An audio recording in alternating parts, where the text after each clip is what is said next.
Saturday morning TV once made high school look like paradise, where every problem vanished in 22 minutes and your biggest crisis was running out of hair gel before the dance. Saved by the Bell premiered in 1989 and turned that fantasy into appointment television.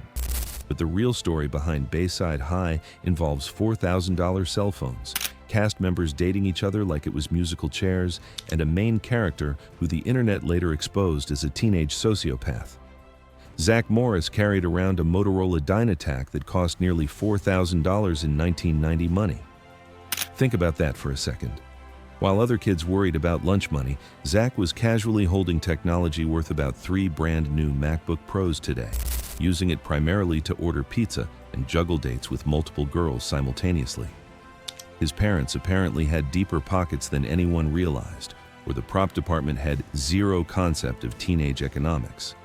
The show almost looked completely different. Jaleel White appeared in the original Good Morning Miss Bliss pilot as a student before landing Family Matters and becoming Steve Urkel. Even more mind-blowing, Angelina Jolie was reportedly on NBC's shortlist to play Kelly Kapowski. Picture that alternate reality where future Oscar winner Jolie brings her trademark intensity to pep rallies instead of Tiffany Thiessen's bubbly cheerleader persona. Saturday morning television would have taken a dramatically different turn. Behind those innocent hallway scenes, the cast was living their own soap opera.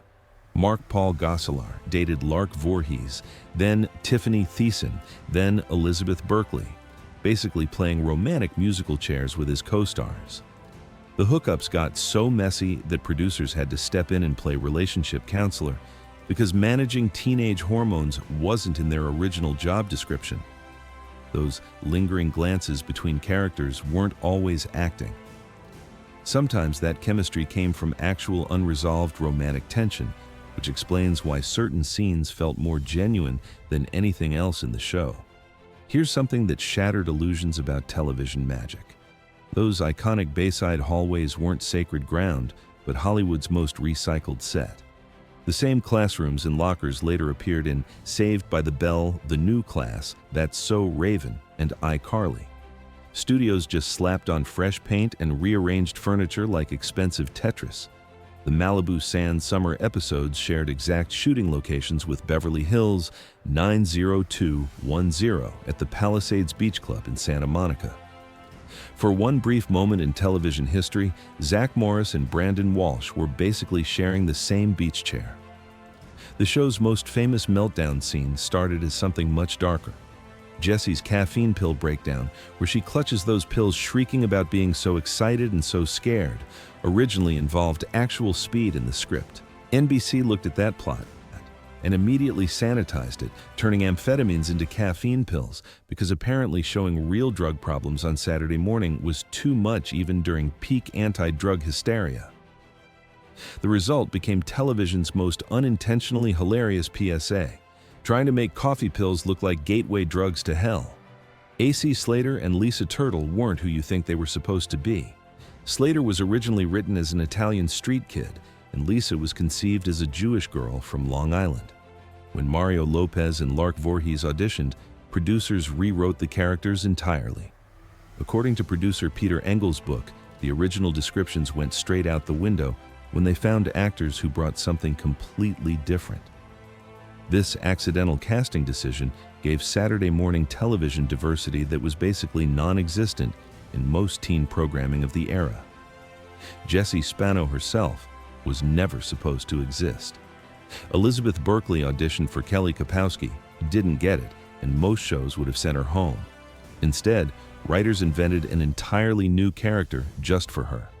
Without that failed audition, there would be no overachieving activist, no very special episodes about gender equality, and definitely no legendary caffeine pill meltdown that launched 1,000 memes.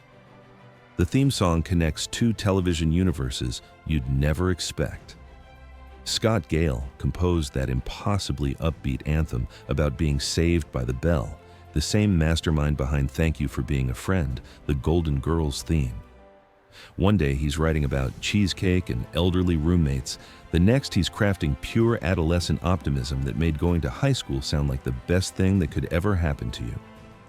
Everything about Zack Morris was manufactured, including his appearance. Mark-Paul Gosselaar admitted Zack was based on real classmates he envied, studying their swagger and too cool to care energy to build his character.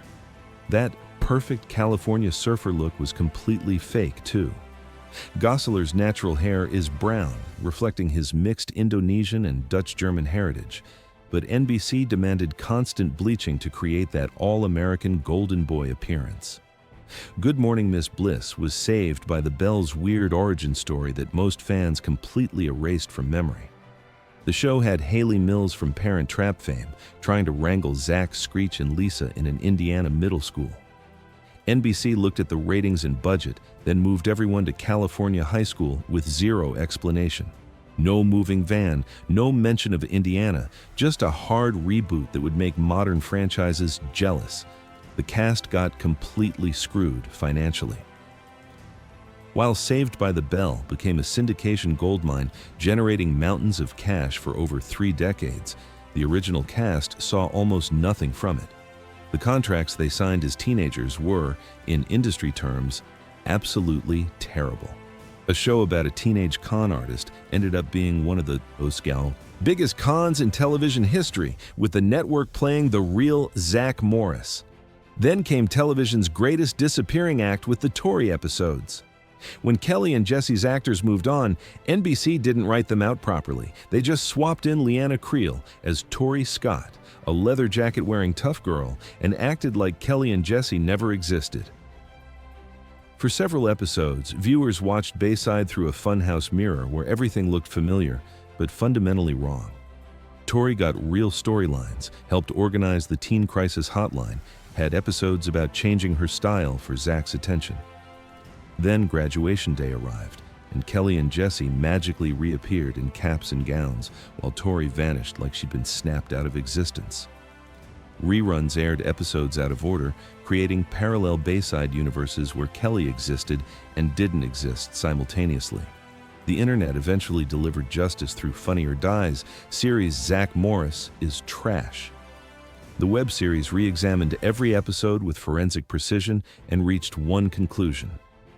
Zack wasn't charming, but a manipulative sociopath in acid-wash jeans.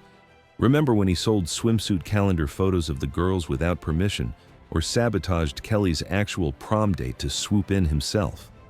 The series became so popular, its creator got hired to write for the 2020 reboot, where they made Zack governor of California because apparently being a teenage con artist is perfect training for politics. The very special episodes delivered some of the most unintentionally cringeworthy moral lessons ever broadcast to children eating sugary cereal. Teen Line had Zack meeting a girl in a wheelchair and treating her like glass until she rightfully called him out. Date Auction featured weight-based punchlines until Zack learned fat-shaming was wrong, then the character conveniently disappeared forever.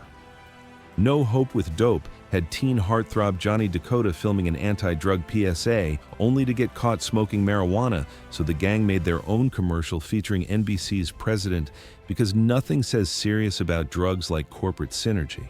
Saved by the Bell convinced a generation that high school meant elaborate schemes, beautiful people, and problems that resolved before the final bell. The truth behind Bayside involved recycled sets, terrible contracts, disappearing characters, and cast members treating their love lives like a game of spin the bottle. Yet somehow this beautiful disaster became the template for every teen show that followed, teaching us that sometimes the messiest productions create the most enduring memories.